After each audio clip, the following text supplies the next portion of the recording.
Baik, pemirsa, kami lanjutkan Panggung Demokrasi. Mas Adi, mendengar penjelasan dari masing-masing perwakilan paslon nih, banyak juga pertanyaan dari masyarakat. Sebenarnya Pak Jokowi kan memang belum mengajukan cuti, tapi gesture-gesturenya kan sudah banyak ditangkap dan banyak yang sudah menerjemahkan. Apakah kemudian ini masuk kategori Presiden Jokowi sudah kampanye atau masih bisa dibilang posisinya netral?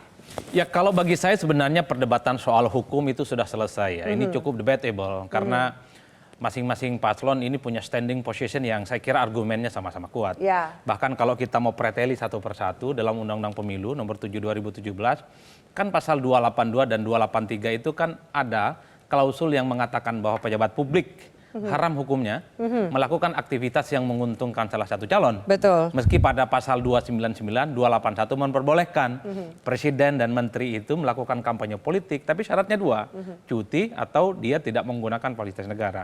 Itulah yang saya kira argumen-argumen yang seringkali dipertentangkan satu sama yang lain. Bagi saya apapun judulnya ini tidak akan clear dan tidak akan tuntas pada level hukum. Yang kedua, yang saya bayangkan adalah kerumitan-kerumitan ketika presiden sudah terafiliasi dengan salah satu paslon. Ya. Bisa Anda bayangkan, Avi, presiden itu saat ini sedang jadi presiden di mana seluruh kabinet di dalamnya itu terafiliasi ke semua calon.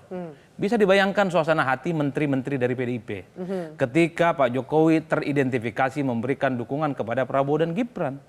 Itu yang menurut saya menimbulkan suasana yang gak nyaman dan gaduh. Ya. Tak heran kalau kemudian belakangan ini kita mendengar isu bahwa ada disharmonisasi suasana tak nyaman di ruang ganti para menteri yang ada di kabinetnya Pak Jokowi.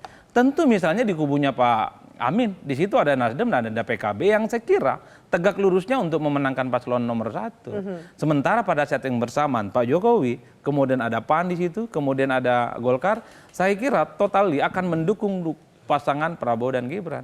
Inilah yang saya sebut, ada suasana yang nggak nyaman sepertinya yang kemudian membuat di mana seorang presiden ketika memimpin kabinet pelangi di dalamnya, suasana hatinya terbelah menjadi 3. Pasti ada suasana yang nggak kondusif. Ya. Bisa kita bayangkan seorang Mahfud MD mengatakan akan mundur. Bagi saya ini bukan soal untuk menghindari konflik of interest.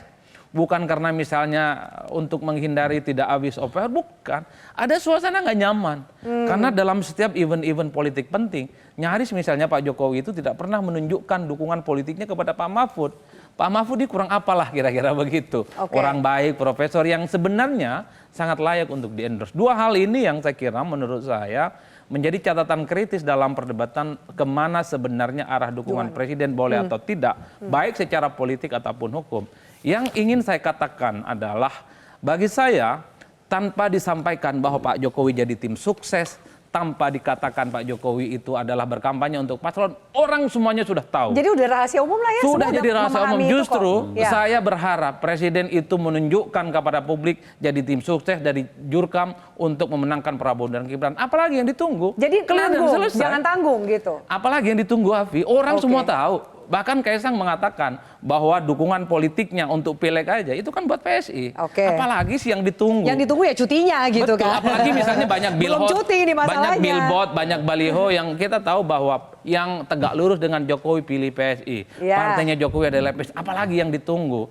Justru saya menunggu sebenarnya statement dan dukungan terbuka yang diberikan Pak Jokowi kepada Prabowo dan Gibran. Kalau cuma makan bakso, makan malam, sepedaan dengan AHY, dan terus sudahlah orang tahu kodenya apa. Supaya partai-partai pendukung Pak Jokowi diorkestrasikan dan solid untuk memenangkan Prabowo Gibran satu putaran. Karena begini, Avi, rasa-rasanya kenapa agresivitas dari Pak Jokowi melakukan aktivitas-aktivitas politik yang mengarah dukungannya kepada nomor 2, ini tentu kaitannya dengan satu putaran. Saya hakul yakin ini bagian dari upaya untuk memenangkan satu putaran.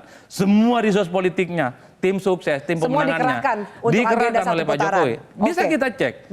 Setelah Pak Jokowi ketemu dengan Zulhah, dengan Pak Erlangga, muncul iklan-iklan yang di situ juga ada Pak Jokowinya. Di Golkar iklannya ada Pak Jokowi, di PAN juga ada Pak Jokowi, di PSI juga ada Jokowi. Bagi saya adalah all in, semuanya ini adalah demi satu putaran. Semoga saya tidak salah. Baik, Mas Ferry punya tanggapan lain, silakan. Satu putaran. Etik di atas hukum. Apa yang patut dan pantas menurut etik bisa saja diperbolehkan hukum, bisa saja tidak diatur oleh hukum. Jadi sesuatu yang patut diperbolehkan belum tentu patut. Ya. Nah, mari kita lihat, oke lah Bang Habib menggunakan undang-undang. Ya. Tapi membaca undang-undang kan harus lihat original intentnya seperti apa, maksud aslinya, sejarahnya, kenapa begitu. Ya. Nah, kalau kita lihat kehendak pasal 281 itu sudah clear. 299 ayat 1 juga clear. Ya. Tidak ada persoalan. Tapi untuk apa pasal ini dibentuk? Satu, karena presidennya petahana mau maju.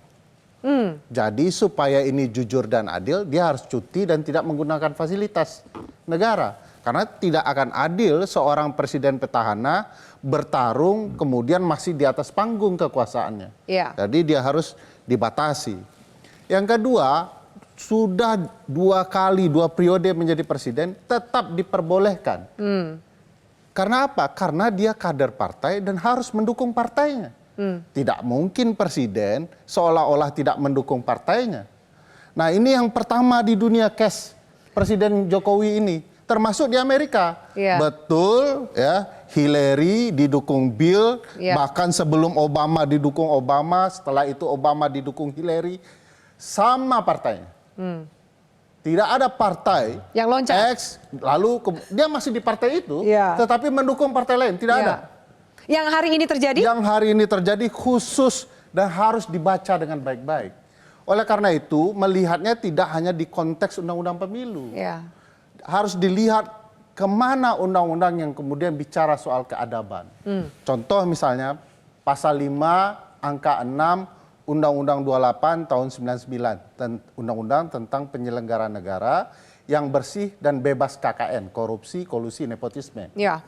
Di Undang-Undang di pasal 5 angka 6 ini disebutkan begini, bahwa penyelenggara negara termasuk presiden di dalamnya berkewajiban untuk bertanggung jawab dalam melaksanakan tugasnya dan tidak menggunakan kekuasaannya untuk kepentingan keluarga, kroni, dan orang-orang di sekitarnya. Baik. Nah, dalam konteks ini kita bisa lihat presiden sedang menggunakan jabatan untuk kemudian mensupport anaknya sedang maju. Ini anaknya, keluarganya. Salahkah berarti langkah yang diambil Jokowi? Salah. Secara apa etis sanksinya? salah. Apa sanksinya? Ya kalau sanksi etis kan bisa kemana-mana ya, bisa ke impeachment, bisa kemudian penyelenggara pemilu menghentikannya. Saya mau masuk begini Mbak Afi, bahwa kondisi sekarang sebenarnya kenapa presiden tiba-tiba di tikungan terakhir hari kampanye, ini semingguan lagi ini. Ya, tiba-tiba presiden muncul. Ya karena apa yang diceritakan Mas Adi,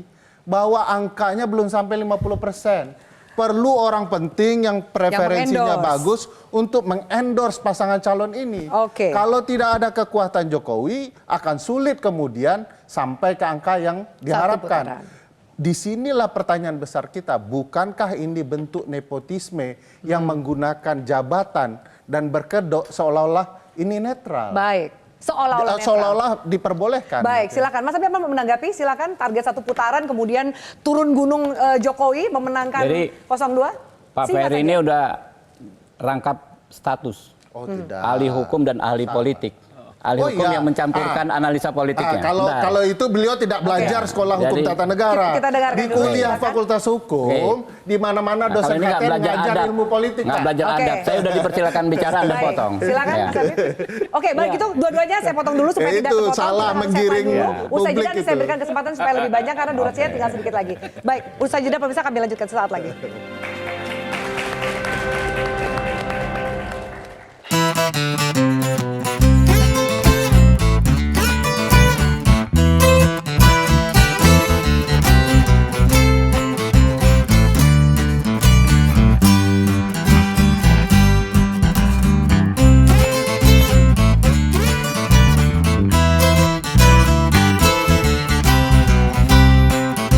Cara baru mendapatkan informasi. Download Metro TV Extend sekarang.